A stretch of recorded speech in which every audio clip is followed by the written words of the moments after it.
નમસ્કાર મિત્રો ભક્તિનો માસની શરૂઆત થવા જઈ રહી છે। ઉપાસનાના માસની શરૂઆત થવા જઈ રહી છે એટલે કે શ્રાવણ માસના ઉત્તમ માસની શરૂઆત થવા જઈ રહી છે। આ શ્રાવણ માસની અંદર ઘણા વર્ષો પછી આવા સંયોગ નિર્માણ થઈ રહ્યા છે। ભગવાન શિવને ભજવાના અવસરો જે આવી રહ્યા છે એમાંના ઉત્તમ યોગ એમ કહી શકાય। ભગવાનને જે પ્રિય માસ છે એ શ્રાવણ માસ છે, તેમાં પણ જે ઉત્તમ વાર જે પ્રિય છે એ સોમવાર છે। તો આ મહિનાની અંદર શ્રાવણ માસની અંદર 5 સોમવાર આવવાના છે। આરંભ પણ સોમવારથી થવા જઈ રહ્યો છે અને સોમવારના દિવસે વ્યતિપાત નામનો ઉત્તમ યોગ નિર્માણ થઈ રહ્યો છે। સાથે રક્ષાબંધનનો પર્વ પણ એક સોમવારના દિવસે આવવાનો છે।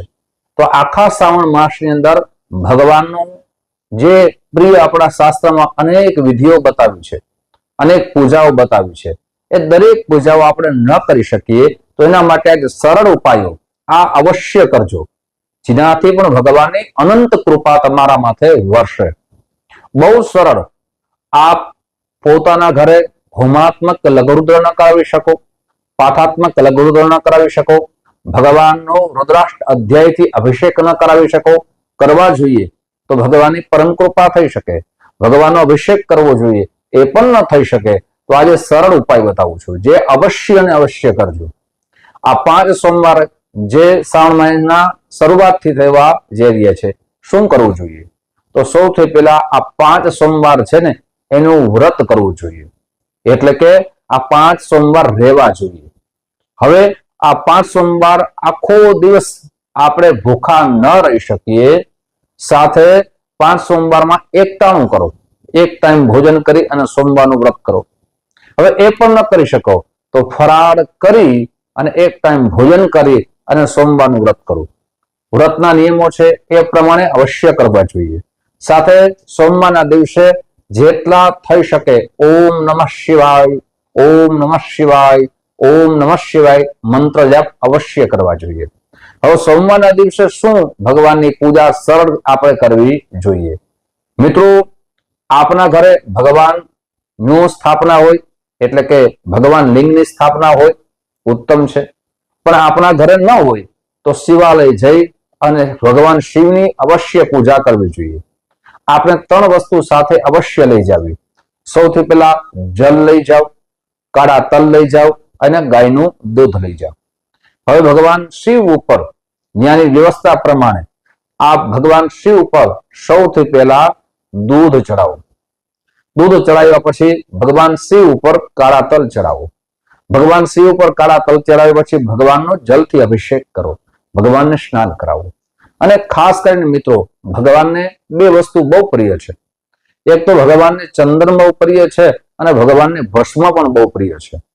ત્યાં જઈ અને ભગવાનની પૂજા કરો ત્યારે ભગવાનને ચંદન અવશ્ય ચડાવવું જોઈએ, સાથે ભગવાનને ભસ્મ પ્રિય છે એ પણ અવશ્ય ચડાવવી જોઈએ।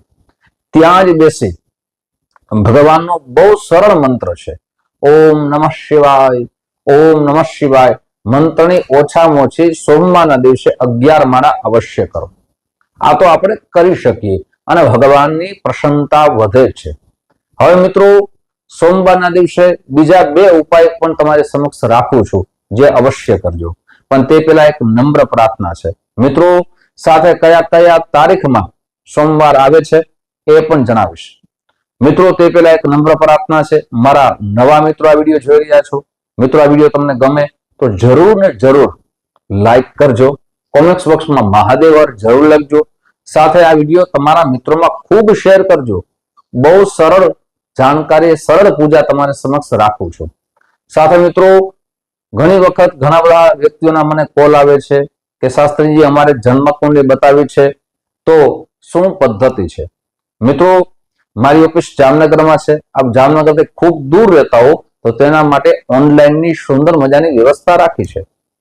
આપનું નામ, જન્મ તારીખ, જન્મ સમય, જન્મ સ્થળ આ વોટ્સઅપ નંબરમાં મોકલી આપશો, સાથે સુનિશ્ચિત દક્ષિણા મોકલી આપશો। આપની કુંડળી બનાવી આપના જ મોબાઈલમાં મોકલવામાં આવશે। આપના ગ્રહોની સ્થિતિ અનુસાર આપને શાસ્ત્રોક્ત ઉપાય બતાવવામાં આવશે। આપના ગ્રહોની સ્થિતિ અનુસાર આપને સરળ ઉપાય બતાવવામાં આવશે જે આપ કરી શકો।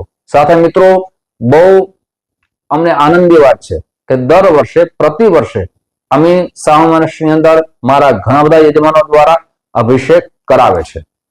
આપણે પણ અભિષેકનો લાભ લેવો હોય, ભગવાન શિવની પૂજાનો લાભ લેવો હોય તો નીચે નંબર આપ્યા છે. આપ 4 તારીખ પહેલા સંપર્ક સાધી શકો છો, એટલે તમને કોઈ પણ દિવસ નક્કી કરી દેવામાં આવશે. આપની મનવાંછિત ઈચ્છાઓ છે એ પ્રમાણે એ દ્રવ્યથી એનો અભિષેક કરવામાં આવશે.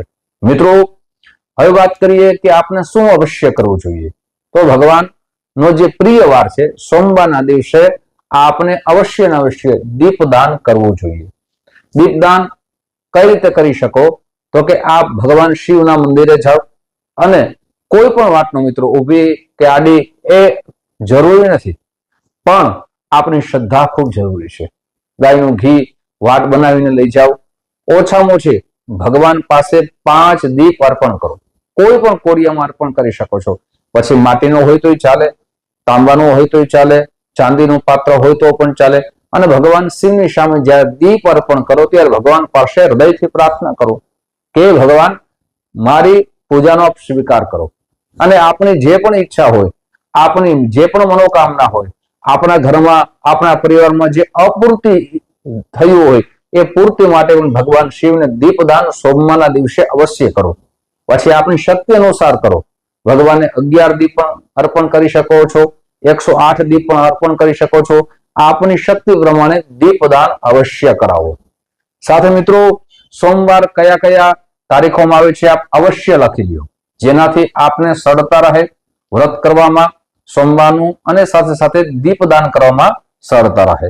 સૌથી પહેલા જે 5 તારીખથી જે સોમવાર શ્રાવણ મહિનાનો આરંભ થાય છે 5/8/2024, અને તે દિવસે વ્યતિપાત નામનો યોગ પણ છે, એટલે વિશેષ ફળ મળવાનું છે. સાથે બીજો સોમવાર છે એ 12/8/2024 નો બીજો સોમવાર છે. ત્રીજો સોમવાર છે 19/8/2024 અને સોમવાર. તે દિવસે રક્ષાબંધનનો ઉત્તમ પર્વ પણ છે. રક્ષાબંધન વિશે મિત્રો મેં વિડીયો મૂક્યો છે.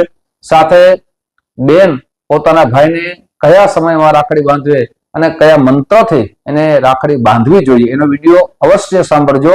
તમારી સમક્ષ રાખવા જઈ રહ્યો છું. સાથે મિત્રો, ચોથો સોમવાર છે એ 26/8/2024 નો છે. તે દિવસે પણ ઉત્તમ છે. સાથે અને અંતિમ સોમવાર છે એ 2/9/2024 છે. તે દિવસે અંતિમ સોમવાર છે.